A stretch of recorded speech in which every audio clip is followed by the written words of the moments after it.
Hey everybody, my name's Teddy Cook and I'm ACON's Manager of Trans and Gender Diverse Health Equity. It's really fabulous to be here and I'm joined by some incredible people, the directors of the amazing film No Ordinary Man, which at the end of this conversation, you'll be able to see the trailer.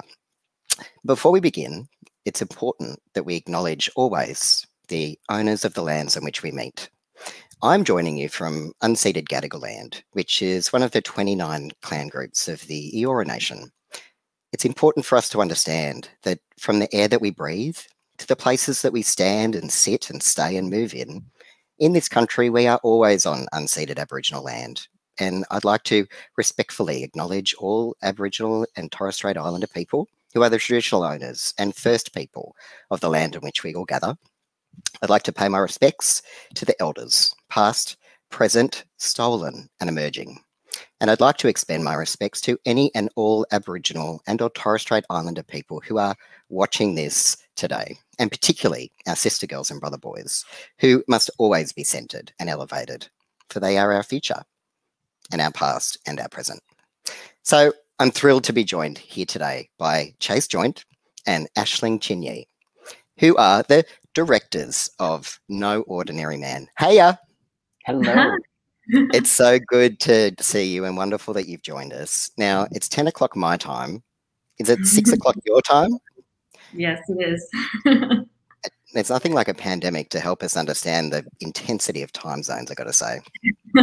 Indeed. I'm really looking forward to having a chat with you.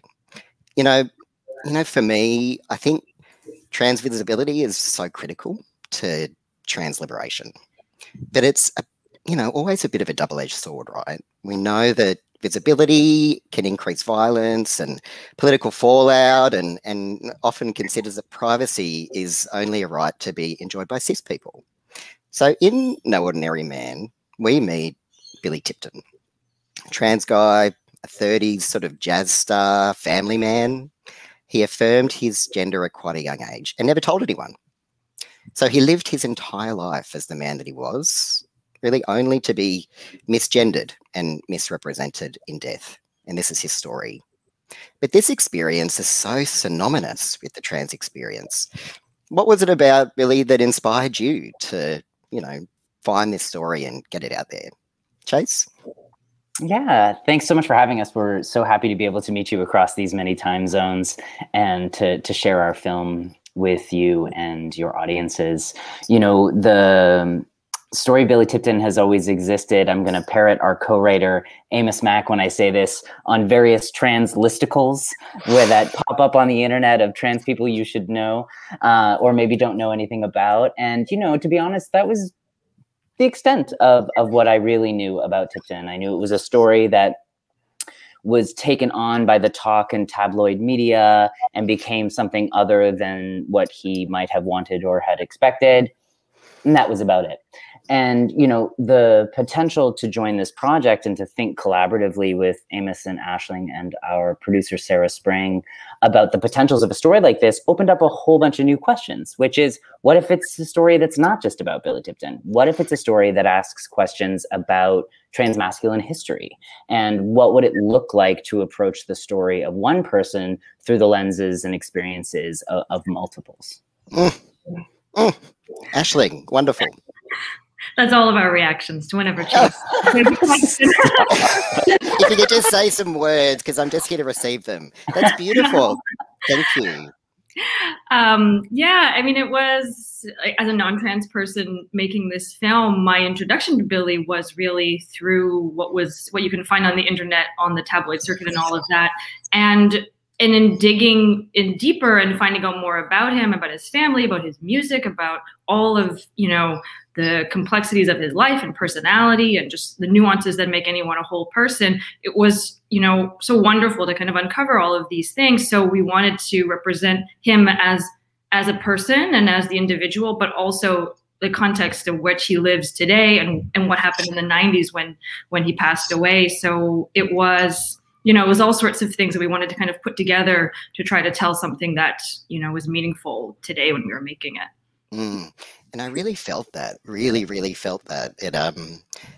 as a as a trans man, we don't really have, the kind of last update was sort of Hilary Swank and Chaz Bono. And so it's so thrilling to be able to see more and more trans stories being told, right? And for me, this film explores, as you were saying, like not only the life of Billy Tipton, but also how kind of trans stories become much more expansive and beautiful when told by trans people ourselves. And I loved that Billy's story is told kind of through the lens of a whole bunch of incredible community leaders, but also a real diversity of men, just like Billy, who, men who he had never really had a chance to meet. He was so, I think, apart from his one introduction, which I won't do a spoiler alert for, but he wasn't able to live openly. And the fellas who are in the film are able to live much more openly, in theory. What can you tell us a bit more about your decision to tell the story in that sort of way, and what was your inspiration behind that? Who wants to duke it out to start with? Ashley, do you want to go? Sure. So one of the things that we discovered early on making the film was that there wasn't any moving images of Billy. So there wasn't like all this, when you're making a biopic about a musician, usually it's someone who's very famous in so many ways, and you have all of this material. And we didn't have that. We had his recordings, his albums, and his photos and just various different types of sort of memorabilia of his band posters and stuff like that. So we wanted to represent parts of his life, but in order to do that, we would be contributing images of Billy for the first time. So with that kind of responsibility and also the opportunity of being able to use the casting process and all of the scenes that we had kind of constructed out of things that we discovered about his life, it was an opportunity to tell his story through a multiple of different experiences and actors and interpretations, and that seemed like a really, really full way to be able to explore him. And I think too, baked into our method was a call for transmasculine talent for participation in a documentary, making very explicit that it was a project that was asking performers to arrive in the room as themselves. And so what manifests in the casting waiting room and in the conversations that happen through the casting exchange are real-time, real-life conversations where people are saying, I didn't know who he was. I went on Wikipedia 5 minutes before I showed up here to make sure I knew what I was doing. I grew up in a culture where his presence on the talk show circuit was in my living room. And we were able to actually think with all of those people for very different reasons and to very different impacts. And I can see that some of these actors know Billy's story in depth, and some have no idea.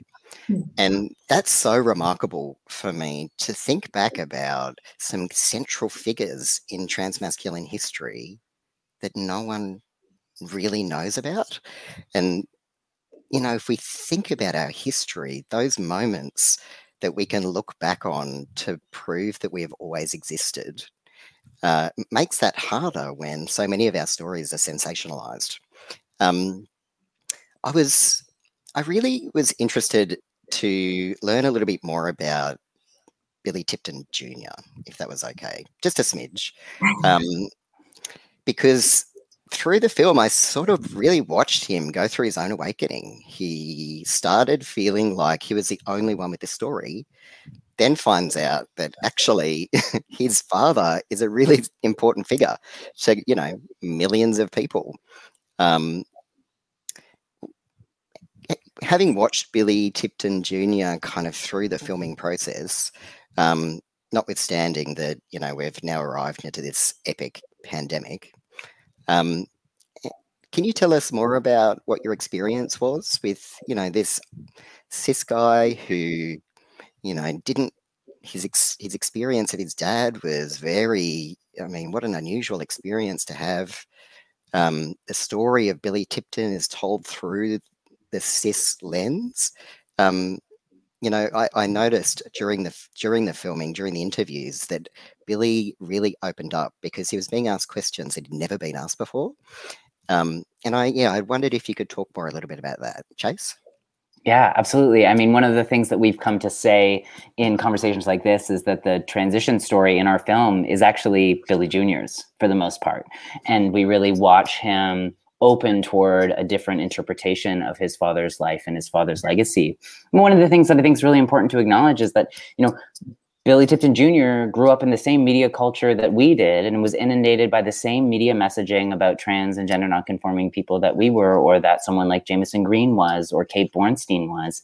And so we really encountered not only his internalization, but his resistance to being asked the same questions or being put on display in a way that he had endured in the decades prior. And so it was through a multiple day ongoing trust and relationship building that we were able to perhaps ask the same questions, but for very different reasons, and open up new pathways for conversation and connection. I can imagine that.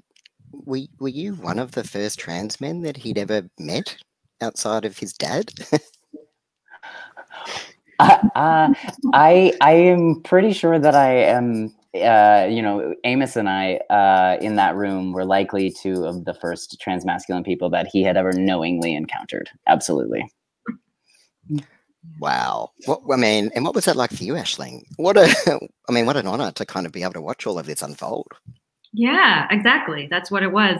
Yeah, with Billy Jr., he was very, you know, welcoming to us, you know, and we spent a few days with him, and he spent all day, you know, getting to know us and us asking questions, and us, you know, with a film crew coming in and invading his living room. And through that process of just like chatting and talking, and he has kept so much of his father's things, you know, and for us to just listen to all of his stories, it was great for us to learn more about Billy the father, you know, from somebody who loved and knew him intimately, because, you know, they were family, which we hadn't, you know, up to that point.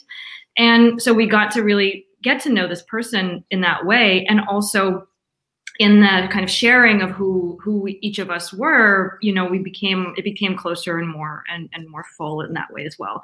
So it was, you know, being in the room and to watch, you know, when I guess if people haven't seen the film yet, so maybe I'll just hold some of the spoilers, but like as like it becomes more apparent that our movie is about Billy, his father, as a trans icon, you really see the sun kind of shine through of this pride he has for his father, and that's such a universal experience, that he's just like, his dad's important. His dad was a great musician. His dad is somebody that people have looked up to. So it was very touching and beautiful to be there.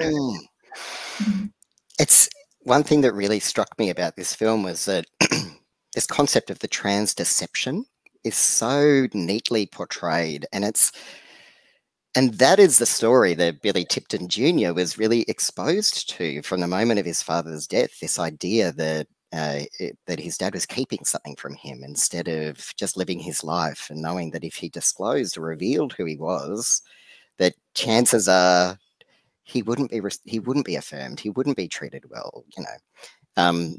And we know that, you know, when cis people in particular don't believe us when we tell them who we are, it's used to justify violence. And when actually we are who we say we are, we're not lying, we're not being deceptive. So I was really curious then about Billy Tipton Jr., just a little bit more, if that's okay, about how he has kind of, I suppose, I'm not sure if he's seen the film, but how he's responded to the concept of this remarkably different way of telling his father's story. Aisling, would you like to keep going, if that's okay? I mean, it's actually Chase is probably a better one for Chase, because they've stayed in touch more closely than I have with Billy Jr. So I'll throw it to him. Yeah. I mean, it's a really interesting question, and I think if you have been reared by a cultural narrative that positions trans people as liars and deceivers, or if you look to the history of cinematic representation of trans subjects as murderers and villains and duplicitous creatures, then how do you change your narrative? How do you change the lens through which you encounter difference? And I think you do that through contact and through conversation. And, you know, I think that Billy Jr. is such a generous and open and creative person in his own right. And it was through an ability to have conversation and actually maybe ask a few questions that might feel or seem clunky, that open up little parts of understanding that I know and I recognize as a trans person are about a history and a past that has nothing to do with me. But I might be getting asked that question. And, you know, one of the many ways that I think our film exists as a portrait or as a politics of recognition is through Billy Jr.'s ability to talk to Jameson Green as well, who we might identify as akin to Billy Tipton himself. Yeah. And I call the scene in the film the proxy dad scene, because there's a real opportunity, and I think you can feel it on screen, where Billy Jr. is able to look and say, here is another person who's living and thriving and who might have been more like my dad than I had originally understood or was thought possible.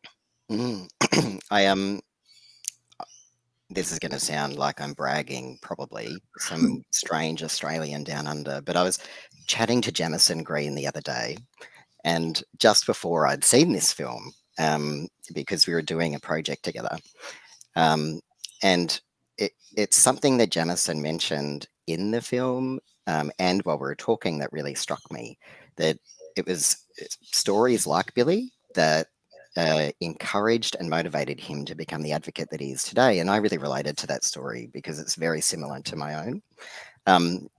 For me, when I watched this, I was, you know, about to turn 42, and watching it really motivated me, I have to say, to get my affairs in order. And because for me, this film tells us that Billy passed away because of cisgenderism, that he couldn't expect to get good quality healthcare, so he didn't go to the doctor. And when trans people don't go to the doctor because we're too afraid to, or we know that we can't get the care that we need, we die.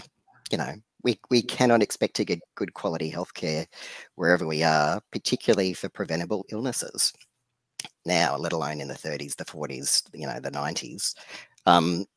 And I was really struck by the comparisons that this film made to the experiences of healthcare related to COVID-19, right? Where COVID healthcare feels very similar to trans healthcare, where our clinicians say, you know, we don't understand this. We don't understand why your body is doing this. We don't know how to treat you, so we're not going to.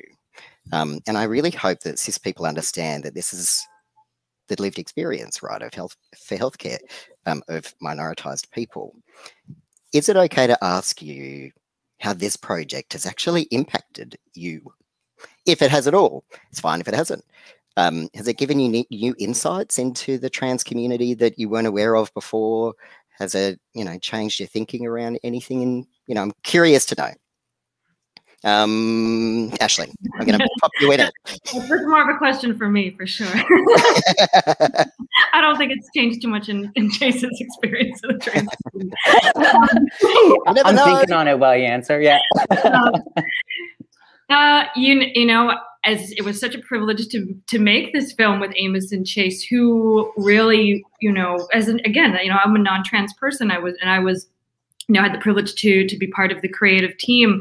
And so in discovering Billy and in, you know, I discovered the trans community in a way that I hadn't before, and got, you know, the best experience working and meeting and interviewing and sitting in the edit with these amazing minds and experts and actors and all of this material. Like, we have so much great stuff that didn't make it into the film that was so illuminating. And I know for myself and for, you know, the crew there that wasn't trans either. Like, we had a very, very diverse and gender nonconforming crew. But, you know, for those of us that that don't identify as trans, there was such emotional and touching moments and illuminating moments in making the film. So, I couldn't pick just one thing, but you're right in pointing out like the healthcare, the healthcare and the medical industry. Like, I know a lot of people when they watch this film,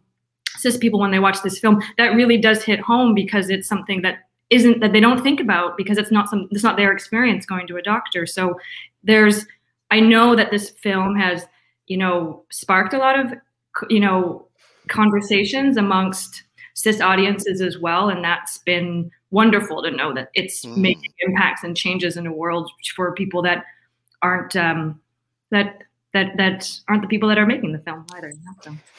Sorry to be pushing you on the healthcare stuff. I do work in healthcare, so that's kind of a thing, but I really loved your answer. Thank you. And Chase, did you, through this whole process, meeting new people, there's, incredible diversity of people that you've met, in this film process. Any kind of, you're like, oh, yes, that's a thing.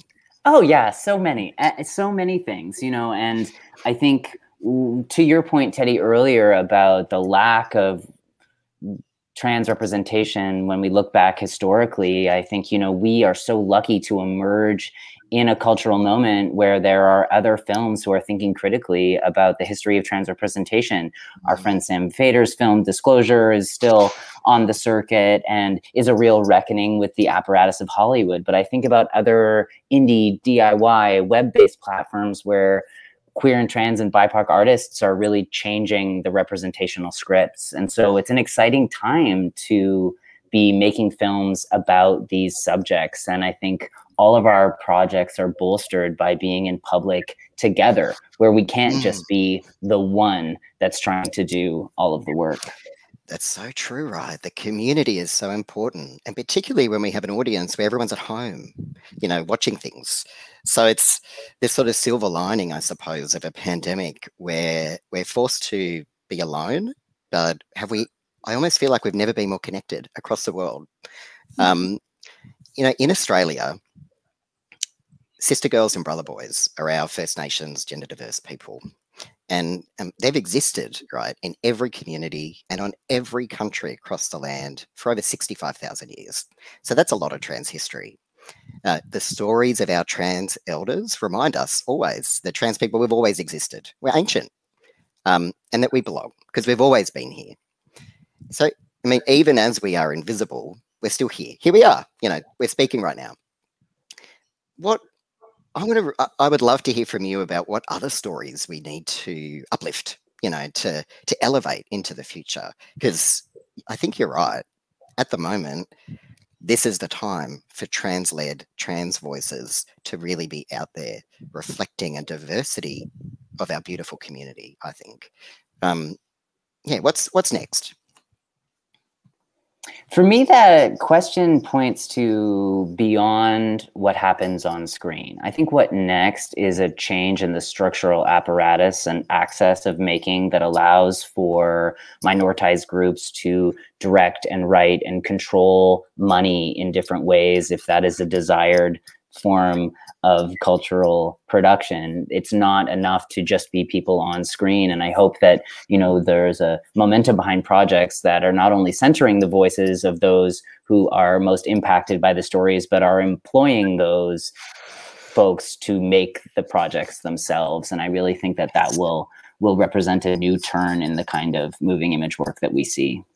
Oh, it has to. It just can't not, right? Aisling, what do you think? What are your thoughts? Yeah, I hope for a more intersectional way that we're making films, like Chase said, for people of color, for gender nonconforming people, for trans people, for, and how these communities and how these individuals can be more than one thing at the same time. I think that's an important, move forward as well, that like you can be an abundance of different things and identify with an abundance of different communities and places and identities. And so to be open and accepting of all of that.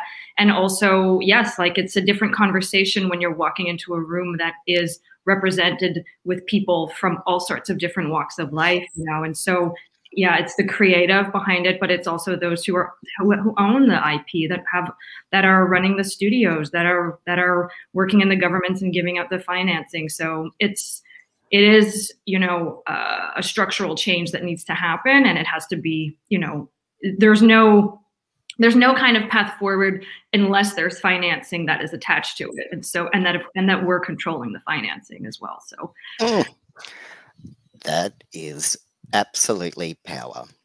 That a trans community that is empowered, resourced, and liberated to hold up our own stories, to get them out there into the world in a strengths-based, beautiful, and diverse way, an intersectional way. I'm up for that. Oh, sign me up. I'm keen. Great. Thank you so much for your time. Thank you for giving up your time this afternoon, this evening. It's been so beautiful to hang out with you. And I would encourage anybody who's watching this to make sure you get out and see No Ordinary Man. I got to say, when's it going to get on Netflix? That's surely got to be next. Surely got to be next.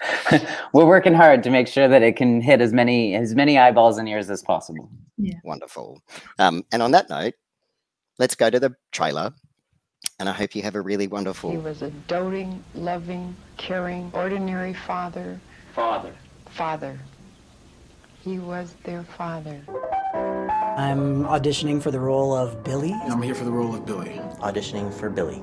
This is Billy.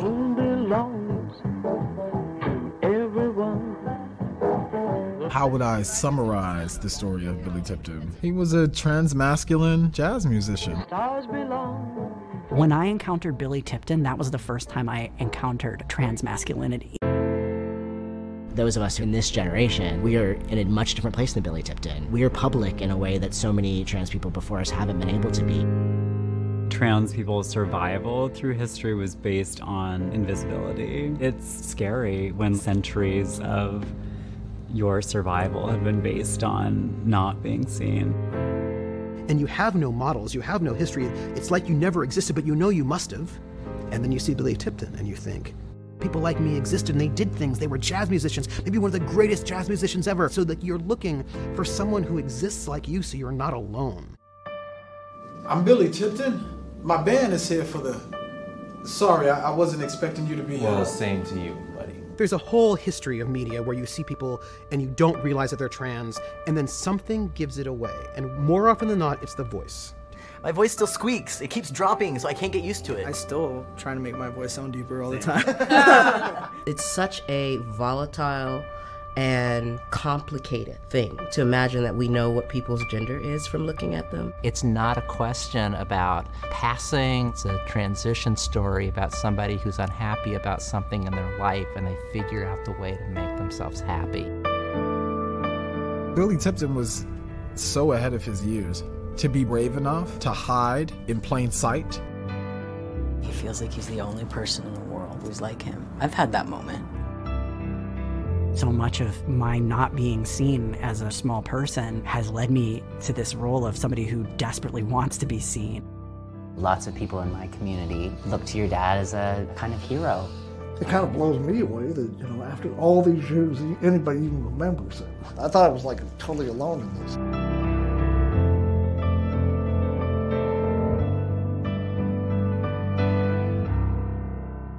Pass is what? Regular?